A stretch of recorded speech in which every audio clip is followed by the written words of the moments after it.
Tunaposema kujuana ama kufahamiana kwa wale ambao bado hawajaingia kwenye uhusiano wala hawajafunga ndoa, lakini tayari mtu ameshamuona mtoto wa mtu anasema pale kuna kitu pale, yule ananifaa yule kwa mwenza wangu. Nini ambacho anatakiwa azingatie?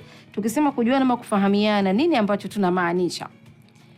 Kujuana au kufahamiana kabla ya ndoa ni maudhui mapana sana, na inawezekana kuna wengine wanakosea namna ya kuyaendea, kwa sababu kumtambua mtu, kumfahamu mtu kabla ya kwenda kwenye ndoa, maana yake ni kwamba unatakiwa umfahamu kwa kuzingatia mipaka na adabu.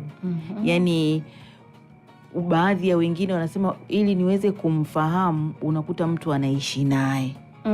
Unanielewa? Yani mtu anaishi na mtu bila ndoa. Ndio tunajuana. Ndio tunajuana, mtoto wa kwanza anakuja. Bado hawajafahamiana. Mtoto wa pili bado wako kwenye uchunguzi. Mtoto wa tatu. Yani na hapo ukiangalia unaweza kukuta na ndoa isifanyike kabisa. Wanakuja kuzeeka wasema tunabariki. Na wengine wamezua kamsemo kwa kusema kwamba mimi lazima nijue shamba ninaloenda kulima kama lina mazao. Kwa hiyo uchunguzi wake yeye anauweka kwa maana ya kwamba mpaka apate mazao, ajiridhishe, ndo anajua kwamba hapa sasa ili shamba lina rutuba. Lakini mwingine anataka ili aweze kuoa ajiridhishe kwamba mila zao zikoje, sijui tamaduni zao zikoje, wao wenyewe familia kiafya wakoje. Hizo ndo vitu ambavyo vinatakiwa, lakini vinatakiwa kuzingatia mipaka ya kiimani.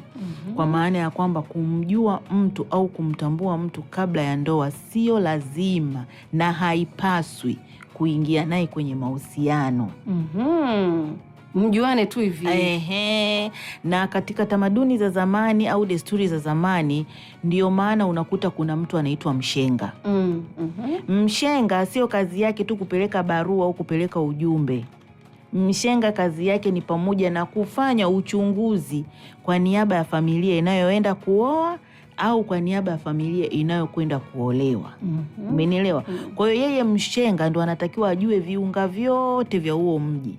Ajue desturi zao, ajue mila zao, ajue imani zao zikoje, ajue afya zao. Akirudi huko akiulizwa maswali, vipi wale desturi zao ziko vipi? Kule nimekuta desturi zao ziko hivi, ziko hivi. Tamaduni zao za kusalimiana, kujulia. Yani vitu hivyo anatakiwa ajibu. Kwa hiyo mshenga sio tu kumpa barua na kuweka pesa kwenye barua alafu anakwenda kupeleka kule basi imeisha. Hapana. Mshenga ana kazi ya ziada, na ili aweze kufanya ile kazi ya uchunguzi anabidi sasa atumie mbinu anazozijua yeye. Kama atatumia watu wanaowafahamu katika eneo lile, kama ana marafiki ndani ya familia ile, na unakuta mara nyingi mshenga anakuwa ni mtu ambaye anafahamika kwenye familia.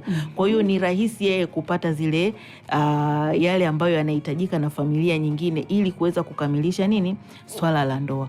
Kwa hiyo swala la uchunguzi wa kumjua mwenza kabla ya kwenda kufunga ndoa ni swala ambalo linazingatia mipaka ya kiimani. Kwamba msianzishe mahusiano alafu eti ndo mseme mnachunguzana. Nyinyi hapo tayari mmeshaingia kwenye, yani ni kama mmeingia kwenye ndoa ambayo sio halali. FM kutoka Tabata, Dar es Salaam, Tanzania.